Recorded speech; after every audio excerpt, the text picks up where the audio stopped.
So let me go on to my talk now. On being truly professional, all right? I never thought I would give such a talk because normally, we've talked about suttas, right? So, but then, actually, the two, you'll be surprised, are really closely related. I might even say that the Buddha is the first professional. You'll be wondering, wow, what does that mean? Well, that's the whole point, because sometimes words change in meaning. That's one thing. Yeah? And it's good to know the original meaning of some of these terms because it makes our life, our actions, our work more meaningful. All right?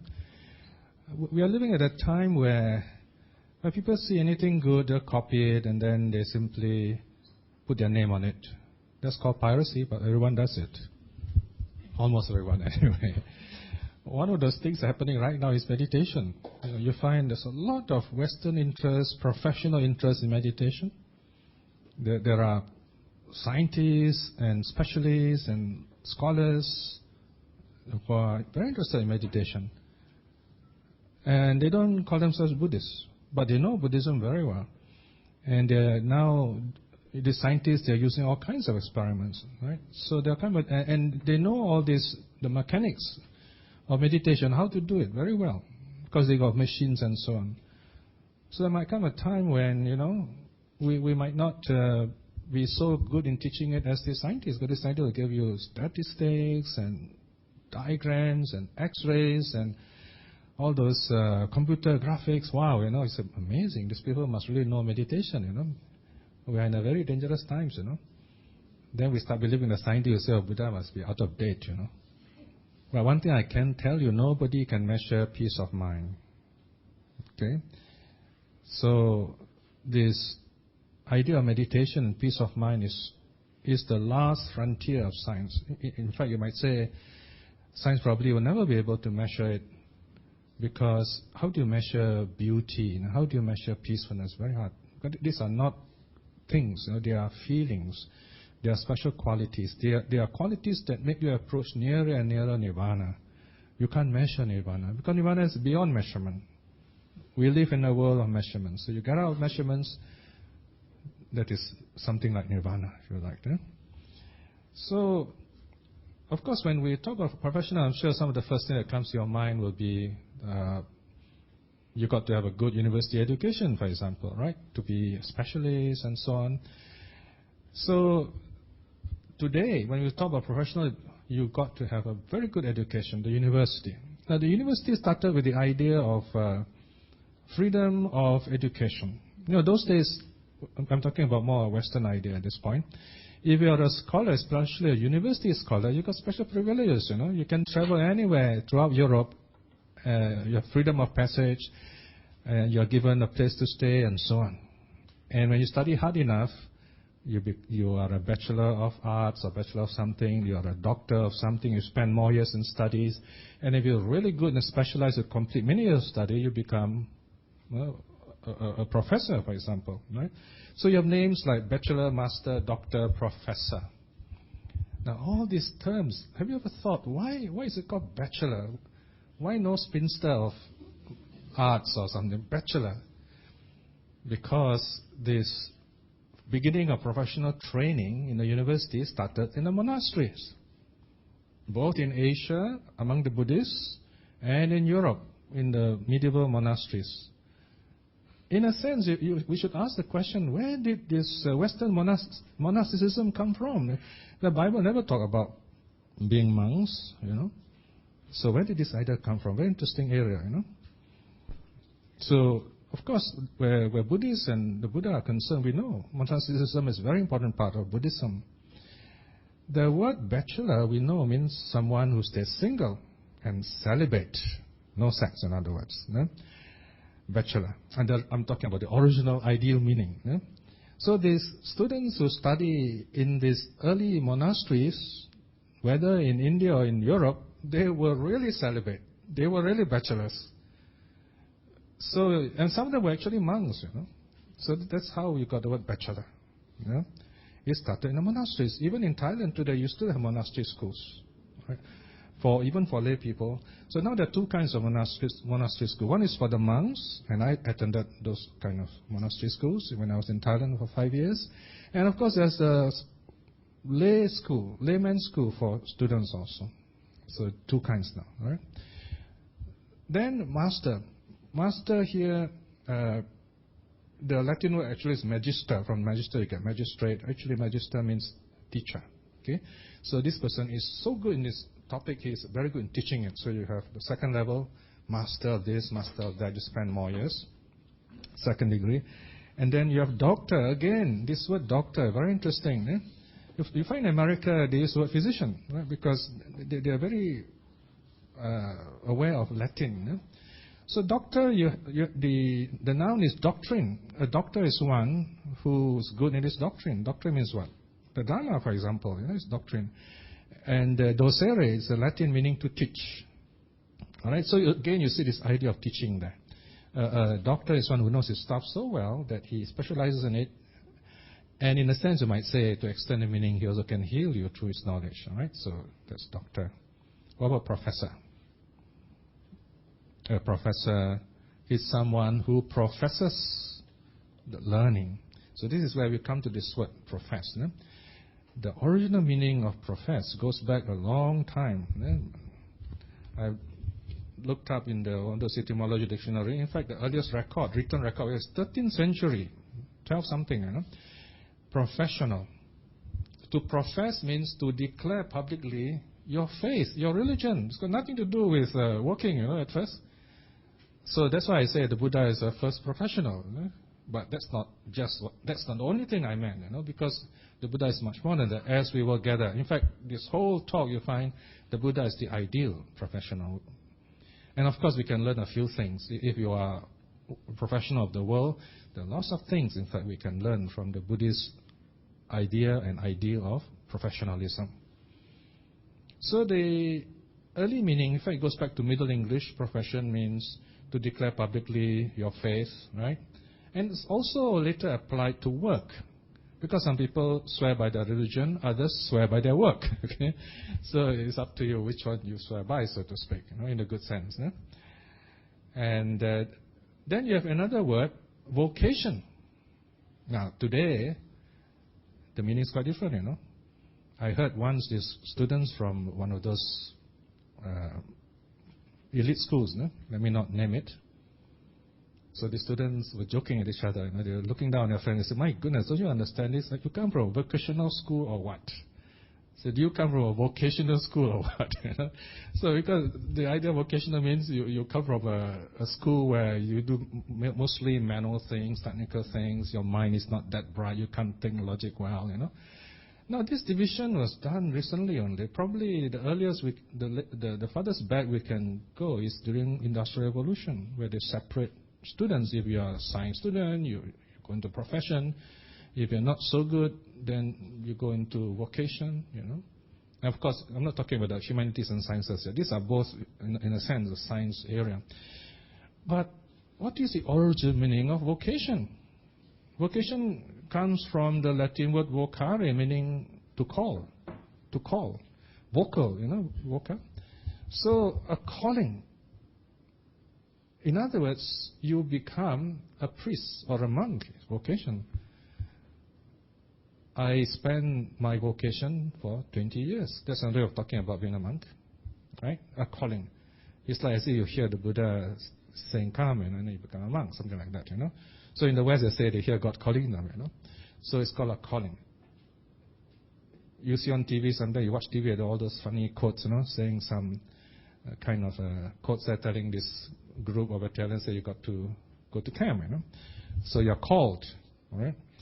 So I'm sure many of you here, you have this calling. You say, "I want to do something good for people here." Right? We like to say, "I want to give back to society," right? So that's a calling. It might be a simple thing of just being kind to someone. Okay, and if you do it regularly, of course, we call that a calling. Okay, so but later the meaning changed to be a kind of job we do. If you are not, you can't become a professional. So remember, the old meaning is a very wonderful meaning, and don't forget that. Okay. So if someone tells you, what is your profession? You say, I profess to be a Buddhist. It's a wonderful way of talking. Right? That's the original meaning. Yeah? So in that sense, I'm also a professional Buddhist. Unfortunately, I fall short from the modern definition. Modern definition means I get really well paid, like those CEO monks, millions a year. Nope, that's not. That's a modern kind of professional, okay? So, I'm not going to talk about money here. I'm more talking about how to be really a true professional in the Buddhist sense of the word. So, profession, vocation. Profession, let's say, is a general term where you publicly declare, I'm a Buddhist, I'm happy to be a Buddhist. I don't like the word, I'm proud to be a Buddhist, because it's like you're measuring other people, say, I'm better than you, okay? Of course, if you say it with a good heart, that's fine, I'm proud to be a Buddhist, because someone challenged you. But if you say, I'm happy to be a Buddhist, I think people will be jealous of you and they want to join you. You know what I mean? Yeah?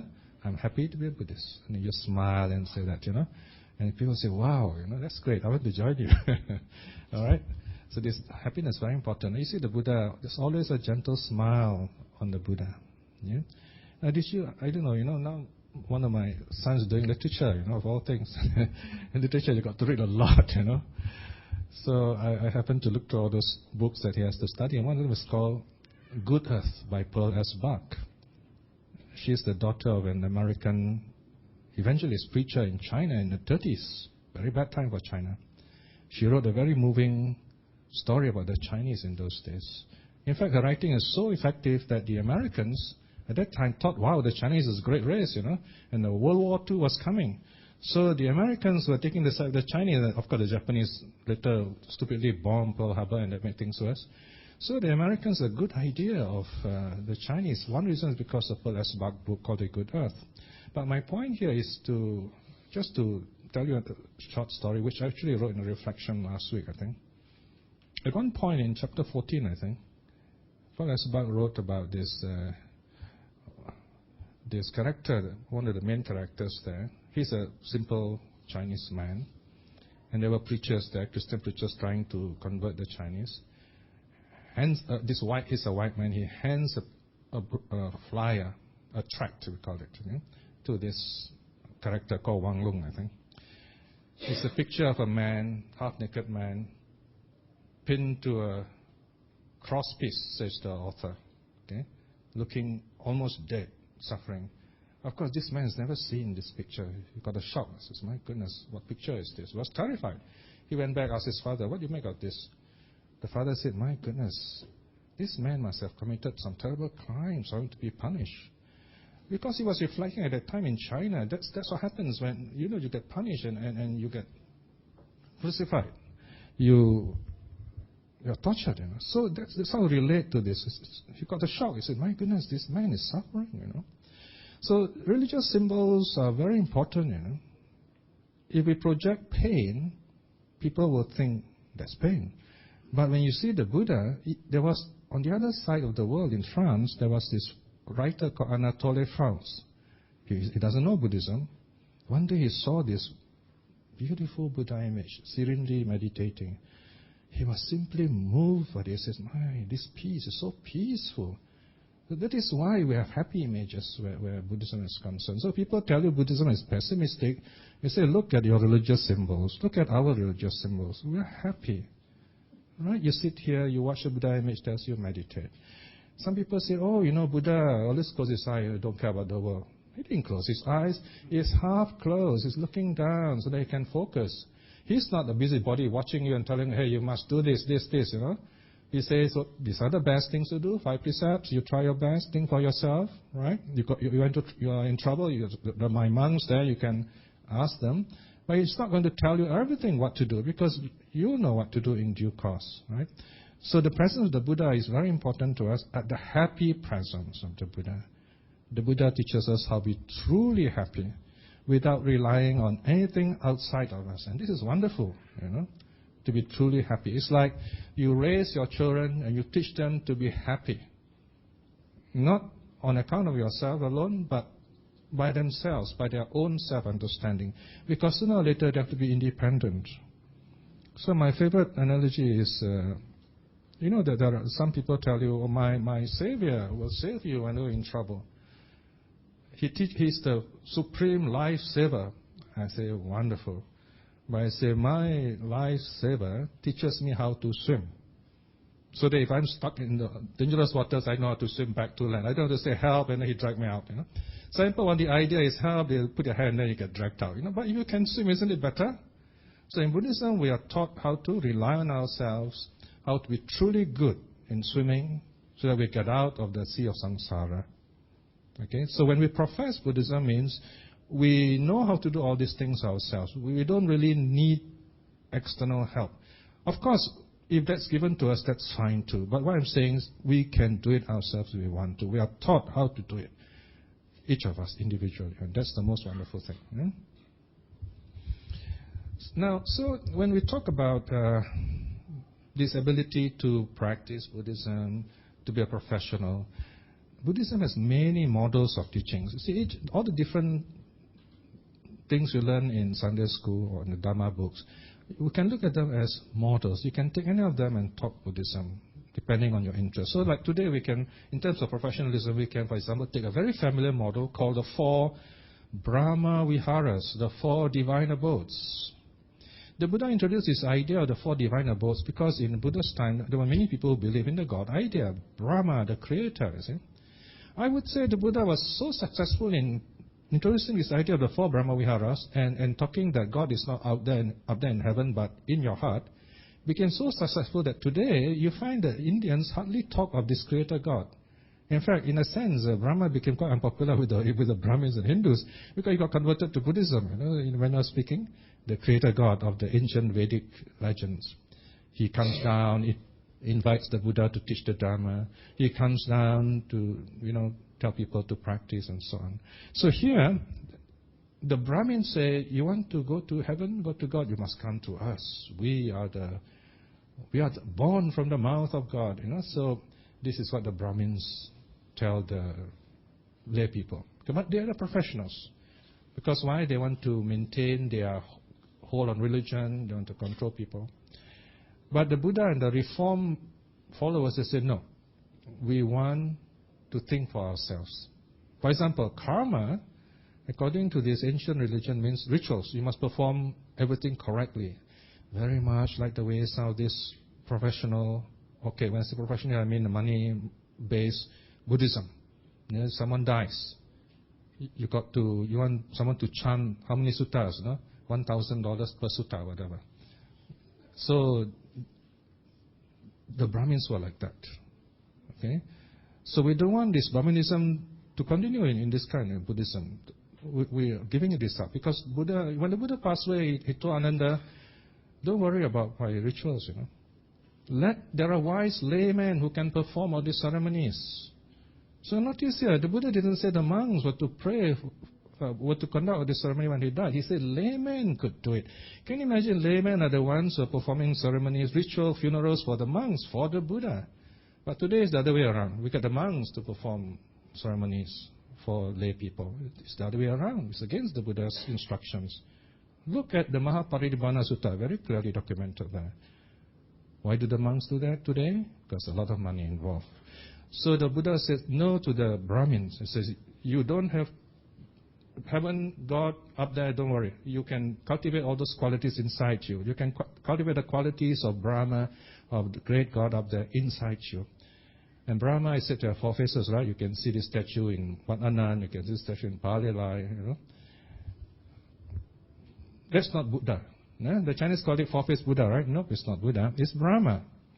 And the 4 faces represents the 4 Brahma Viharas, right? So when you look at the statue, remember what do the 4 faces mean? Number 1, loving kindness. The front face that you look at, you take that as loving kindness. Then you go clockwise. The next one is compassion, right? And then the one behind is appreciative joy. And then the 4th phase is equanimity. These are the 4 wonderful qualities. In fact, these 4 wonderful qualities got many names because it's so useful. For example, they're called the 4 qualities of a leader, the 4 qualities of heavenly life, the 4 qualities of a professional. Why? Okay, let me explain. Number 1 is loving kindness. We did a bit of loving kindness just now. A professional must accept himself totally. I accept the way I am. I'm happy the way I am. Of course, a professional should be extra happy. He's got all these titles, PhDs, and a very nice name card, and so on, right? So he's got to be happy. If you meet a professional that's not happy, I think you better keep away. So a professional must be personally self-accepting, a good self-image.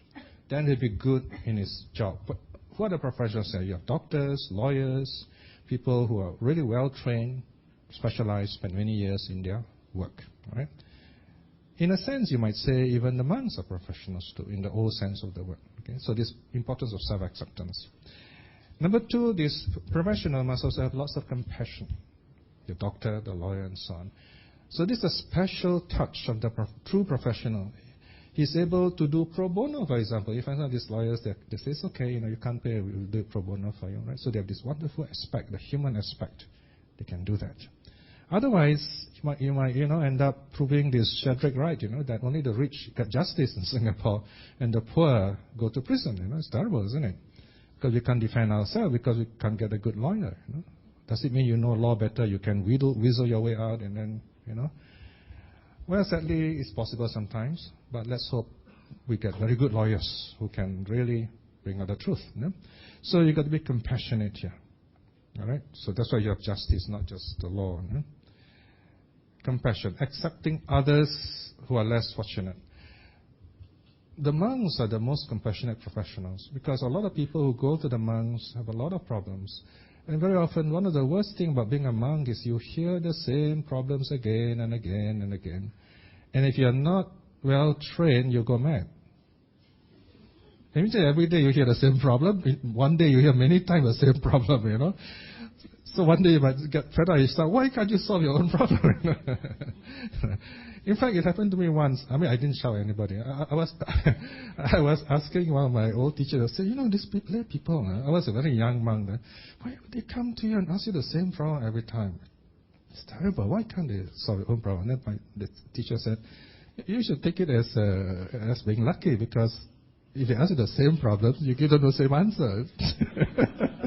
You don't have to start thinking every time a new problem is more difficult. I say, okay. So the point here, that may be nice and we laugh at it, but every time this person comes to the monk, it's a real situation. Because each person's problem, although they may say in the same words, is different, very different. So this monk is very compassionate to the audience. That's why this professional, you really need compassion. The next is appreciative joy. Okay, how does appreciative joy fit in? Now, loving kindness we send out to everyone, doesn't matter. By the way, not just to human beings, to animals also, don't forget. Because it's the animals in your house, they are those beings that can become devas, If you treat them well and they die happily, according to the stories in the commentaries and suttas, they actually go to heaven. The lower heaven, heaven the 33, right? And you have allies up there in heaven, very nice, right? So treat your pets well. SPCS, you hear this, right? All those animal lovers, Send your loving kindness to your pets and your plants also. Not just fertilizers alone, loving kindness also. You don't need to talk to your plants, send loving kindness. It's like these wonderful healing waves, all right? And do loving kindness early in your life. You'll be more healthy that way, all right? Especially by doing stressful work, repetitive work, or you don't like that work you are doing. You better do loving kindness. And I tell you, do it as early in your life as possible, especially as children. So if you're parents, you can teach your children to loving kindness. Wonderful. So loving kindness is to everyone equally. Compassion is where you're okay, but you see people suffering. And you're moved by compassion. Say, look at all these people, they're suffering. Let me do something. So you're moved by loving kindness. Okay? And Singaporeans are very compassionate people. Whenever there are emergencies around nearby, we all rush there. We try to help.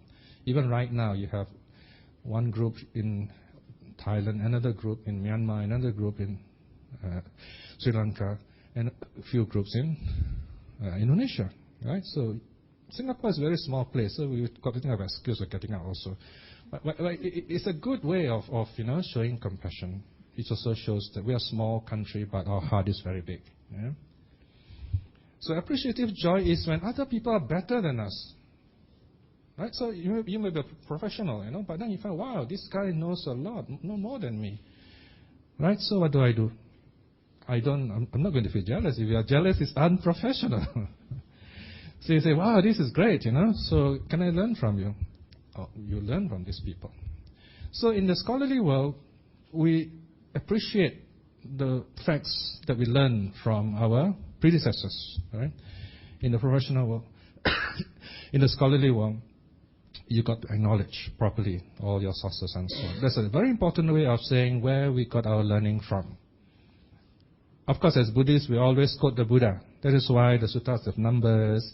We say where in the sutta it comes from, Of course, there's some people who talk as if they say, Buddha said this, Buddha said that. You ask them where is it? I don't know, Buddha somewhere. But to be very careful, you end up actually his own words, For example, some people like to say, Buddha said, you don't have to have any religion. Whatever you believe is true. I don't know where he said that. The Buddha never said that. That's a misquote of the Kalama Sutta. If you check the Kalama Sutta carefully, Buddha actually said quite something else, right? So the Buddha said, please do not misquote me. We forget that, And the penalty for misquoting the Buddha is terrible. I'd rather not say it. The thing is, don't misquote the Buddha, all right? It's wrong view. If you're not sure, it's okay. This is my belief. As a Buddhist, this is what I want to say. It's much better. Don't simply Buddha said. And worse than that, please don't say Piya said this. Because I get myself in a lot of trouble. Imagine if a husband tells a wife, Piya said that, and I get a phone call, I'll be in trouble. So it's okay. You say, this is my opinion, I believe. You take charge of your opinion. Don't be afraid to stand up for Buddhism. That's fine. Otherwise, you know well what the sutta said, then you say, okay, Buddha said this in this place, then you are safe. All right? So that's the meaning of professionalism. So you appreciate the goodness in others, what other people have done, by giving them due credit. This is very important, So this is where, whenever you give Dhamma talk, it's good to remember to quote your sources. It also gives your talk more authenticity. All right? There was a time when forest monks did not quote their sources. Very hard. You was in the forest monk, I said, which sutta, Bhante? I said, oh, in the Tripitaka. Tripitaka is huge, And, they start emailing me. They say, this Bhante say in the Tripitaka where? So I have to look up for them, Of course, usually I find it out. But sometimes, the information, the input is not very clear. So I've got to ask more questions. But Ajahn Chah students are more clear. Now you find that many of the students of Ajahn Chah, when they give talks, they quote the suttas more carefully. So I'm very happy to do that, so that I can easily look up the original translations and give the notes and so on. Right? So that's called being professional. Now, equanimity. A professional has to be equanimous. Right? Very important, If you are a doctor, right, sometimes surgeon, sometimes a patient dies. So if doctor cries and weeps every time a patient dies, oh, I am a failure, then he's not professional. Of course, I'm not saying he says he rejoices, doesn't matter. It's okay, people die, so who cares, They're also very bad, right? So equanimous means calm-minded. In other words, he says, I've done my best, but this I have failed. But it's okay. There are reasons for this. But here I'm successful. I'm very happy to. Okay. Now I have something more to talk about this in a moment. Something very important. The Buddha has to say something about this. The point here under equanimity is that even as Buddhists, you profess to be Buddhists. All of you here, I'm sure today, are professed Buddhists. Or maybe you think one day you might profess to be a Buddhist. Or maybe you feel, yeah, I like Buddhism, but I'm not ready to profess it. Fine, okay? But the point is you see something good in it, and it allows your mind to be at peace. All right? So it comes a point in your life where you say, I've tried my best. I'm doing social work, I'm helping all these people, but it seems there's no end to all this helping. People still suffer, I think that's why the Mahayana says, I would not enter the nirvana until all beings are safe. You know, they have this saying, But people often misinterpret this, They keep saying, I want to save all beings. Recently there was an advertisement in the papers, prayer for the salvation of all beings. I said, wow, I'm safe, Because the advertisement says they're going to pray, this puja is for the salvation or enlightenment of all beings. That means you and I, So this is where all is quite a problematic word. If you say all beings, you're talking about beings in the past, in the present, in the future. Isn't that quite an overstatement, right? So I'm very careful not to say that, Of course, when we say may all beings be well and happy, in our loving kindness, in our mind, we all know very well, all beings means currently the living beings around us. Now, that's fine. Okay? So in other words, be aware of the words you use and the meaning. Define the meaning. Then you're okay. All right? Don't simply repeat words, but you don't understand them and confuse people. So equanimity here means accepting others just as they are, accepting the situation just as it is. Okay? Don't be disappointed. The one thing about being a Buddhist is you try your best. Don't get disappointed if people do not accept totally what you teach, or you think that not many people benefit. You go on doing it, in other words. Okay, now comes to what did the Buddha say about this last part? The Buddha being a professional. Now this last part also answers the question, does the Buddha feel, do the Arahats have feeling? I think some of you have heard this before, but many of you have not, right? Does the Buddha get disappointed when people don't listen to him? I have some students in the US, these science students, they say, no, Buddha never get disappointed. Does the Buddha feel pain? No, Buddha doesn't feel pain, it's Arahat. They say, what about the stories in the suttas where they say Buddha gets a headache and so on, right? In fact, I did not answer this question until last year, I think, when I found the sutta. Now I can tell you quite confidently, Buddha does feel disappointed sometimes. The Buddha, of course you all know the Buddha feels pain because he has a body, right? Headaches, things like that. So that one doesn't matter. He's able to stand the pain. The sutta is called Salayatana Vibhanga Sutta. In fact, this teaching is very important. It's called, now you have heard of the 4 foundations of mindfulness, right? The 4 satipatthana, right? 4 kinds of meditation. There is something called the 3 satipatthana. I think most of you have not heard of this one. The 3 satipatthana is about being professional. All right? What are they?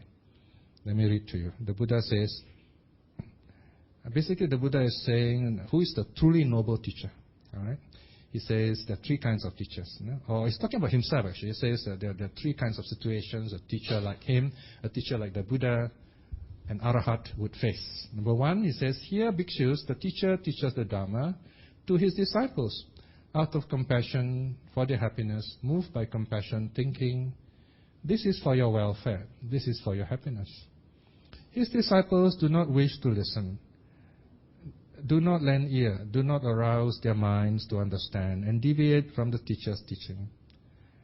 As such, the Tathagata, the Buddha referring to himself, he says, the Tathagata is not pleased. But although not feeling pleased, and this is the important sentence, he dwells untroubled, mindful, fully aware. So this is very interesting because the Buddha says, okay, sometimes I teach the Dhamma, people don't bother to listen, right? Right? Maybe they might, Lotus Sutra said they walk out of the Buddha's talk, right? So the Buddha feels sad. Oh, why don't these people listen? It's just a few minutes more. It's just 1.5 hours. Or it's just, of course, if you are in a Chancha's temple, it's just the whole night, But these people walk out, go away. But, of course, he feels sad. But he's untroubled by it. Now, that's a professional, isn't it? You try to help people. You say you're a good doctor. You know this person, he's got this dreadful disease in Africa. You tell him all you need to do is just go for this operation. And he says, no, I don't want anyone to cut me. It's very bad. I'd rather die. And the doctor says, oh dear, how do I tell this person? He's got this chance to cure himself. And he doesn't want to listen. So he feels so sad, even angry, all kinds of emotions, depending on his personality. But he just can't help this person. Obviously, he's going to feel sad at least, right? I mean, if he doesn't feel sad, something is wrong with him also, right? So the Buddha also like that. He sees, for example, Devadatta. Sometimes people don't listen to him. He feels sad. But he is untroubled by it. And that's very important. In other words, you do your best. Sometimes people have wrong idea. Sometimes people even don't bother, don't listen. It's okay. You have done your part. On the other hand, you can also tell yourself, you have planted the seed. Let it grow. Okay? We don't see immediately the fruiting sometimes. It's okay. So don't feel troubled by it. You feel sad. Yeah, it's your nature. Your compassion makes you feel sad. But your wisdom will say, it's all right. So this is what goes on in the Buddha's mind. Okay? Feeling arises, but the mind is calm. Number 2, the Buddha says, furthermore, bhikshus, the teacher teaches the Dharma to the disciples out of compassion for their happiness, moved by compassion, thinking, this is for your welfare, this is for your happiness. Some of his disciples wish to listen, lend their ear, arouse their minds to understand, and do not deviate from the teacher's teaching. So some of the disciples listen. As such, the Tathagata, the Buddha, is pleased. Okay, here the Buddha is happy. But although feeling pleased, he dwells untroubled, mindful, and fully aware. So again, the third one, all the disciples listen. So Buddha is happy, but again, he's untroubled by that happiness. So here you are. Whether it is sadness or happiness, the Buddha noticed the feeling, but is not bothered by it. This is how we become truly professional. I'm sure if you are a professional, you know, yeah, this is familiar. In fact, this is what I've been doing. Yes, and now you find the Buddha should have said it. So you find a wonderful connection with what the Buddha said in the Salayatana Vibhanga Sutta and what you have been doing. Isn't it wonderful? This is M137. Okay, that's the number. And now, finally, let's say, how can we be professionals in our daily life? So again, here you have the Buddha has given some teachings. It is in the Digha Janu Sutta. Okay, the number is A8.54. In the part on worldly welfare, how to be happy in this life. The Buddha says there are 4 qualities we need to cultivate, okay, as our profession, so to speak, to truly be happy here and now. Number 1 is called accomplishment of diligence. Number 2, accomplishment of watchfulness. Number 3, spiritual friendship. Number 4, balanced livelihood. Let me briefly tell you what they are. Number 1, what is called accomplishment of diligence? Diligence means really working hard at what you are doing. The man's name is Vyagapaja. So Buddha says, here Vyagapaja, by whatever means a son of family earns his living, whether by farming, by trading, by cattle herding, by archery, by serving in the civil service, or by any kind of craft. At that he is skillful and not lazy. He has sharp, inquiring mind as to ways and means to accomplish his task. There's nothing about meditation here, you know. The Buddha is simply telling you, whatever job you are doing, be your best at it. Sharp, inquiring mind. Find out all you can about this job. Right? There you are. Some people say, oh, Buddha only talks about meditation, about nirvana. Otherworldly. This is far from otherworldly. The Buddha is telling you, be good at your job. Industry. Number 2, what is meant by watchfulness? Okay, this part I love, you know, you listen to this and some of you might identify with this. No? See whether your profession is connected here or not. Here Vyagapaja, whatever wealth the son of family receives through work and zeal, gathers by the strength of his arms, earned by the sweat of his brow and justly obtained by right means, such he guards and watches over, so that kings would not seize it, thieves would not steal it, fire would not burn it, water would not wash it away, unloving airs would not take it away. So this is the second quality, protect your wealth. What's the Buddha saying here? In modern times, yes, what profession do you think can turn out and say, hey, Buddha said this, you know? Insurance. Any insurance people here? So this is the one you can quote, you know. You say, well, look, the Buddha say, make sure fire don't burn your well, water don't carry the waves. So there you are. You can quote the Buddha from this Digajanu Sutta. Next one, the Buddha says, is spiritual friends. Spiritual friendship, okay? Here, Vajrapaja, in whatever village or market town the son of family dwells, by the way, daughter of family also included, because here the Buddha is talking to a man. He associates, converses, discusses with householders or householders' sons, young men mature in virtue, or old men mature in virtue, endowed with faith, moral virtue, charity, and wisdom. Okay, these four qualities, faith, moral virtue, charity, wisdom. These are the four qualities a layman should cultivate to be truly happy. He emulates the faith of the faithful, the virtue of the virtuous, the charity of the charitable, the wisdom of the wise. So we should have good role examples in a society, in a group like BF. Role models are very important. So the adults are the role models. When you come here, you are the role models. When you're a committee member, you are the role model. So you got to show others this is how to be truly a happy Buddhist. Okay? If you're not sure what to think about, always remember the word happy Buddhist is a very good guide on how to be truly a good Buddhist. So this is spiritual friendship. Okay? Usually spiritual friendship is someone you can talk to, you can trust, someone you can openly, share your worries, and he will listen. Okay? He will listen wisely. So if he's someone who has some skill in counseling, otherwise just listen wisely, that's good enough. No need to give advice even. Good listener. Finally, number 4, balanced livelihood. Okay, this is the last part. A professional also must have balanced livelihood. And the Buddha is quite clear about this. He says, here, Vyagapaja, the son of family, knowing his income and expenses, lives within his means, being neither extravagant nor stingy. Considering thus, his income will stand in excess of his expenses, and not his expenses in excess of his income. Just as a scalesman or his apprentice, someone who holds up the scale, on holding up the scale, that by so much it has dipped, and by so much it has tilted. Even so, the son of family, knowing his income and expenses, lives within his means, not being neither extravagant nor stingy. Considering thus his income will stand in excess of his expenses, and not the other way around. Okay? If Vyagapaja, a son of family with little income, leads a luxurious life, there will be those who say this son of family enjoys his wealth like a fig eater. What does fig eater mean? This person is very poor, but he spends a lot of money. He's going to get into trouble. Wasteful. Huh? A fig eater is one who want to eat one fruit, he shakes the whole tree and so many fruits drop. It's wasteful. And he can't take so much anyway.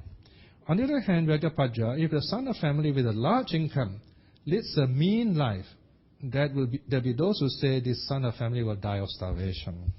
Right? So the meaning here is that if you are rich, good. You have a wonderful chance of performing acts of merit.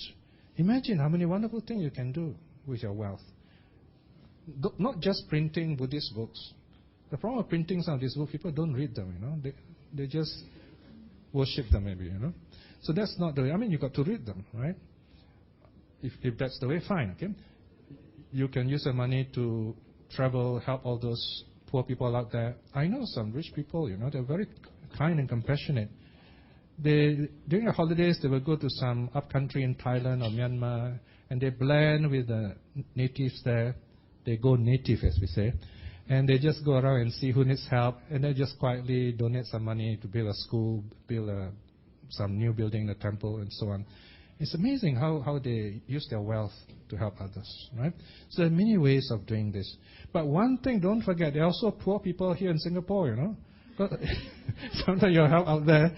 Yeah, so, I'm a full-time Buddhist worker. I don't have a salary, and I'm totally dependent on the Buddhist community. This is an experiment, We're doing full-time Buddhist work. So the experiment is, can a lay person work full-time without a profession, Buddhist work? And then go to temple, give talks on Sunday here and there. So it's possible. And my whole family also is run on Buddhist charity. It's possible. It's like a village pastor, right? So this new concept, I think, is going to become more important in the future. when the Singapore monks are not doing their job. So you need more lay workers. You know, it took me 30 years to put all these 35 volumes of suttas together. I've tried so hard to go to the monks and ask them about suttas. Nobody wants to tell me. They do not want to tell me. Sometimes they chase me away.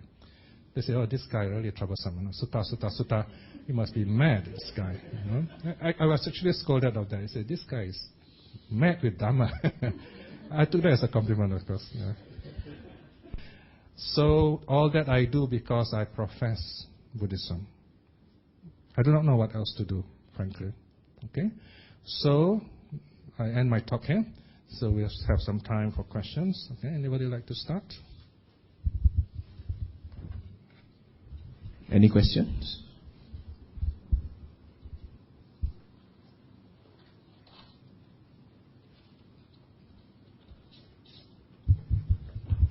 You can ask general questions also, not necessarily about today's talk. Some questions that might be troubling you for some time.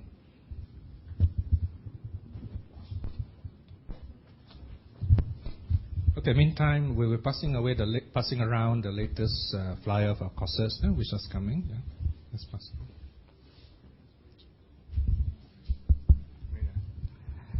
Yeah, just a minor point. It's not a very big point. I think you mentioned about watchfulness as one of the qualities, and then relate to insurance. Asking insurance salesmen to say here, the Buddha also advocate insurance. Well, I think when you are watchful, then all the more you don't need insurance because you are watchful over your things, and therefore you will not lose anything. You will not. So all the more you won't need insurance. So I think it might be the wrong thing to associate insurance with watchfulness, because as I say, when you're watchful, you're careful, you will need less insurance than the person who is careless. That's a minor point. Okay. I assume you're not in the insurance line. No, the point is, if you are doing insurance, you at once be able to connect. This is my point. And it's wonderful you are able to connect with Buddhism, especially if that's your job. Okay, so this is what I'm thinking. Yeah, of course, what you say is very true. If you really know how to save your money and so on, you might not need insurance. Yeah, that's fine too. So the idea here, of course, Buddha's time there was no insurance. The point is you got to be very watchful, right? And buying insurance or proper saving is one way. Okay. So my point is, if you're able to connect with the Buddha's teaching because of your work, because of something that you love, because of an idea you have, and then you develop from there, it's a very wonderful thing, the idea of connectivity. Okay? All right, thank you.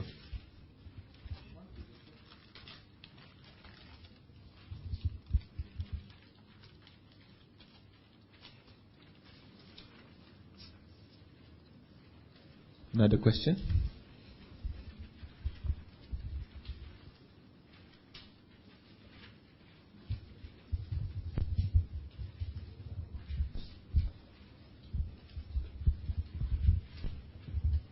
Hello. The book that you come out actually is a bit deep for those beginners. So sorry, which book? The one that he just printed not long. What's the name? No. The Sutta book. The big one. Yeah. Okay. So I think if, let's say, I would want my children to know more about Buddhism in a more simple way, you think you can try to come up some books that is easier for kids? I definitely can try. I think there are lots of children's books out there. It's just that I think we got to go on looking for it. It's just that we don't have a library here yet. We have a library, but I think we got to build up the children's section a bit more. What I mean is a children's library. So it'd be a good idea to maybe suggest a committee, can you start a children's library, you know? So we maybe focus on children's books. That'd be really wonderful, because there's so many adults books, right? Yeah, it's possible for, actually, someone also suggested that, you know, I compile a book where we have simple suttas for beginners. We are working on that, all right? For children, I think that we have a lot of stories, hundreds of stories, especially Jataka stories, and those stories are even more effective in reaching out to children to teach values. Sorry, because I want, what I feel is like if it's like Mangala Vilahara, like from step to step, it's so that they won't miss out any step. And if they can learn in BF, that will be very good, because we are all here, so no point some here and some the other side. Oh yes, that's very true too. In fact, you remind me of the time when I was a young monk, when I started my life as a monk, first 5 years. I did just that. I compiled what is called the integrated syllabus. Integrate because I integrate all the things I can find into I think it's a 3-year course, 3 or 4 year course, various levels, when I was in Malacca. And I wrote the textbook also. So it was all very systematically done, and we got the teachers, But that's not being done here yet, as far as I know. I'm not in the committee, so it'd be good if you suggest the committee, and then, maybe they can think of something, all right? Now, that's an ideal situation. But one thing I can tell you, Singapore is very different from the time I wrote those syllabus. The young people now have very little time, number one. Number two, they 5 days a week, they spend so much time learning in this class. So when they come to BF and then they have more studying, they might run away. So this is another big problem we are facing. So what we try to do is that when they come here, we try to make them feel happy and relaxed. And then when they're ready, they can ask questions. And then for those very interested, we get a special group to teach them. So our idea is to show them at a young age that to be a Buddhist is to be happy, to make a lot of friends. And if you're truly happy, that's what the sutta is trying to teach you. Because all those details, some people like to use the word academic details, can be learned as you grow up. So in other words, my understanding is if you can make a child happy in early age, he has happy memories of Buddhism, he's likely to stay on. And as you grow older, you got more time, they say, hey, I want to learn more, okay? Why I say this is because some of the best Western Buddhist scholars we have today were previously came from very tough Christian family, where their parents were very stern. They got to study the Bible inside out and pray every moment. Sometimes they got so sick of it, they ran away and they went the other. Recently, I have one young Mormon student who came to me and said, I've given up my Mormon way of life. Now he's a Buddhist doing meditation here with me, you see.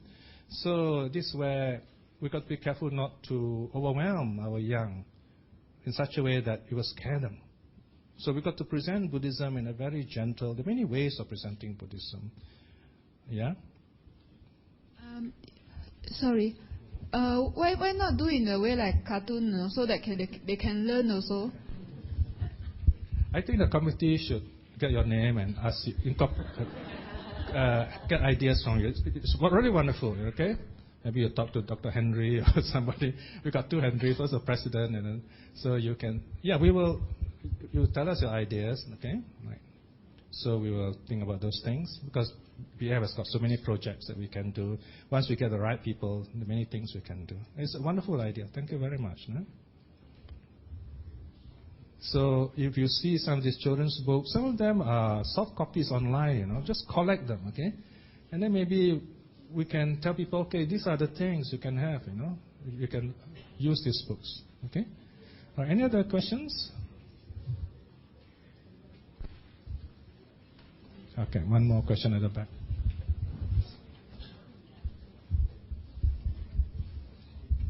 Sorry, some general question on Buddhism, if you don't mind. Buddhism is touted to be one of the most scientific of religion, of all the religions. So lately I was looking at the pyramids.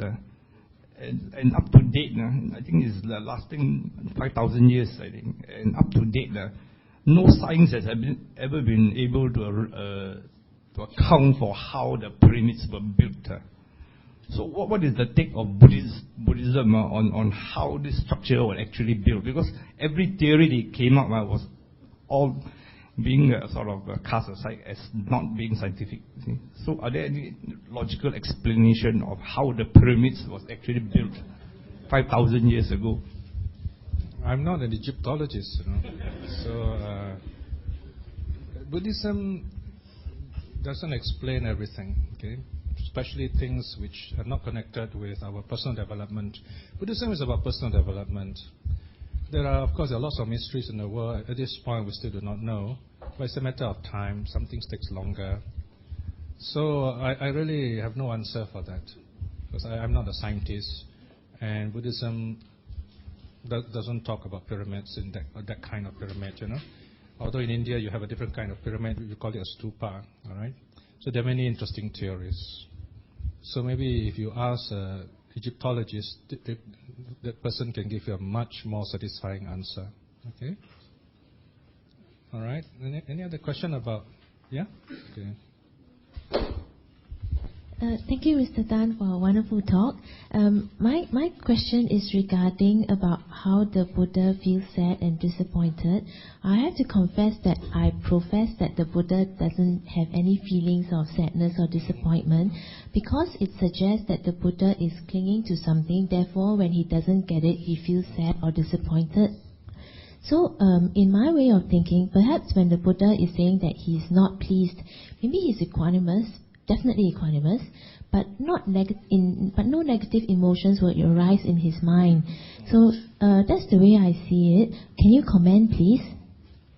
Actually, yeah. When I first read this, I had to think about it too.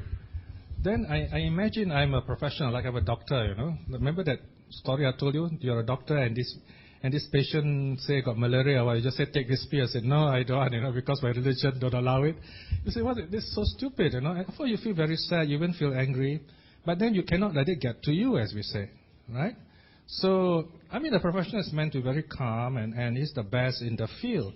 But even a professional with all that knowledge, you feel disappointed when this person who doesn't have this knowledge, you know, this wisdom, tells you, no, I don't want. But you know that this good thing will help him. So the Buddha felt like that. He has got this wisdom, he understands the nature of life, but this person doesn't listen. So he knows what a pity that you do not listen to me. So he has that kind. It's not his feeling, it's just a natural kind of, Ajahn Brahm used the word, the contents of the feeling. Okay? So in other words, it is a natural response of the mind. But the Buddha doesn't react to it. That's the difference. So you have bodily sensation, mental sensation. Bodily means the senses, the mind including. It has its own way of working, as it were. But the Buddha is not affected by it. For example, when we are kids, you know, we see something dark, we say, oh, we are very scared. Ghosts. You know? But now we know, oh, it's nothing. Or maybe even now the fear may arise, but you say, oh no, it's just something from my childhood. So you notice the fear there, but you can handle it. It doesn't trouble you. So that's the meaning, okay? I mean, on the other side, if you imagine this way, the Buddha has no feeling at all. That's more difficult, you know. At first, my guess was the Buddha has feelings, because it is very odd if the Buddha doesn't have any feeling at all. That would be terrible, you know. So if the Buddha saw someone got murdered, he just smiles. Wow, I think something is wrong, right? But I had no sutta to back that idea up, so I kept quiet about it, don't say anything. Then when I found the Sarata Vivanga Sutta, I said, yes, that's it, you know. So it's more clear now. You see the Buddha is a wonderful, well-rounded human being, complete with feeling, but he's in full charge of himself. And he is compassionate.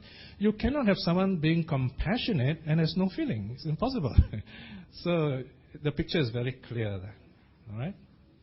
Of course, I think sometimes, yeah, when you hear the truth, it's quite difficult to get it at first. So as you reflect on this and you look at the natural events of how people behave, how a professional behave, it becomes clearer. Okay? Any other question? One last question, perhaps?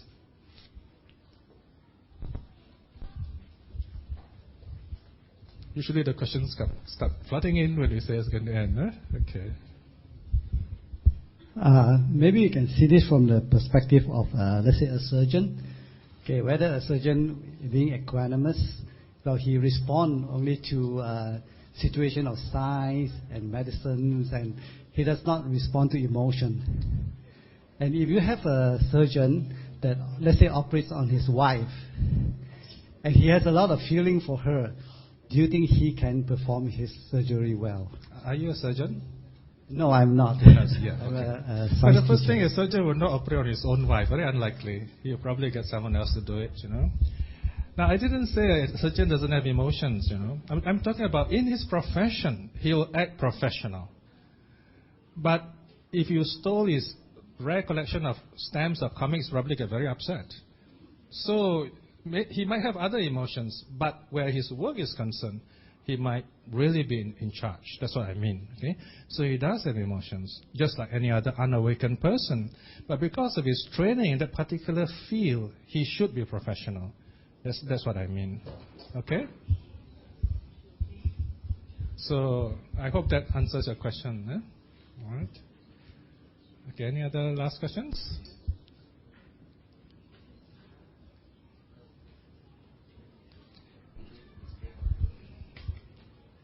Okay, so if there's no question, just a short announcement. Okay, I've passed around the circular on Buddhist psychology, which is coming next year, the first course.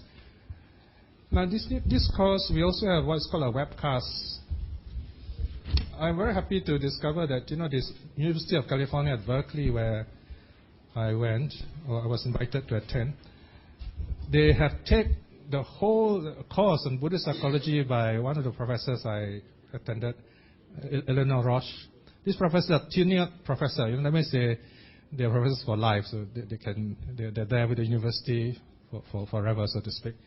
So it's wonderful because you can just listen to it at your own time. Okay, so anyway, this is also part of our Buddhist psychology course, which is coming next year. So do look at it and tell your friends about it. And then there is the other courses here. Okay, in fact. Next week we have meditation, but I think it's already quite full. We have quite a lot of people, and every month we have meditation at the Minding Center, and every other month we have meditation here. So do some meditation so that you have a more full Buddhist life, inner peace. All right? Okay.